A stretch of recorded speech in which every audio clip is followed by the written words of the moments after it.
ઉત્તરાયણ પર્વને હવે ગણતરીના દિવસો બાકી રહ્યા છે, ત્યારે રાજ્ય સરકાર દર વર્ષે કરુણા અભિયાન થકી હજારો પક્ષીઓના જીવ બચાવવા વન વિભાગ અને સ્થાનિક એનજીઓની મદદ લઈ પક્ષીઓના જીવ બચાવતા હોય છે।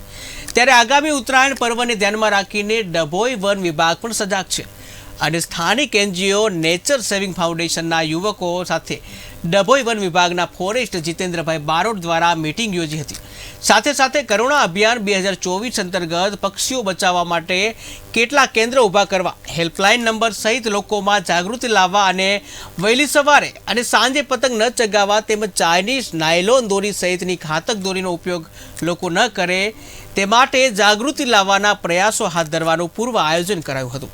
આગામી સમયમાં લોકોને પણ પશુ પક્ષીઓને નુકસાન ન થાય તે રીતે તહેવારની લોકોને ઉજવણી કરવા માટેની અપીલ કરવામાં આવી।